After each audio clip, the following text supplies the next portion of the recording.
صحیح بخاری حدیث نمبر 1۔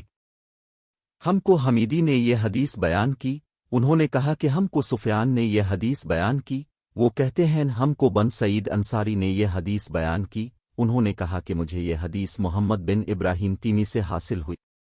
انہوں نے اس حدیث کو علقمہ بن وقاص سے سنا۔ ان کا بیان ہے کہ میں نے مسجد نبوی میں ممبر رسول صلی اللہ علیہ وسلم پر عمر بن خطاب رضی اللہ عنہ کی زبان سے سنا، وہ فرما رہے تھے کہ میں نے جناب رسول اللہ صلی اللہ علیہ وسلم سے سنا، اب صلی اللہ علیہ وسلم فرما رہے تھے کہ تمام اعمال کا دار و مدار نیت پر ہے، اور ہر عمل کا نتیجہ ہر انسان کو اس کی نیت کے مطابق ہی ملے گا۔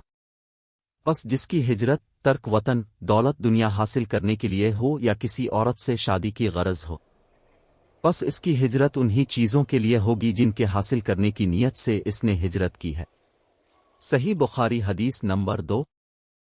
ہم کو عبداللہ بن یوسف نے حدیث بیان کی، ان کو مالک نے حشام بن عروہ کی روایت سے خبر دی، انہوں نے اپنے والد سے نقل کی، انہوں نے المومنین عائشہ صدیقہ رضی اللہ عنہا سے نقل کی، اپنے فرمایا کہ ایک شخص حارث بن حشام نامی نے نبی کریم صلی اللہ علیہ وسلم سے سوال کیا تھا کہ اے رسول اللہ،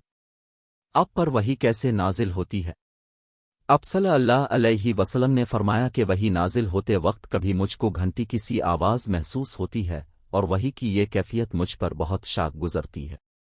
جب یہ کیفیت ختم ہوتی ہے تو میرے دل و دماغ پر اس فرشتے کے ذریعہ نازل شدہ وحی محفوظ ہو جاتی ہے، اور کسی وقت ایسا ہوتا ہے کہ فرشتہ بشکل انسان میرے پاس آتا ہے اور مجھ سے کلام کرتا ہے، پس میں اس کا کہا ہوا یاد رکھ لیتا ہوں۔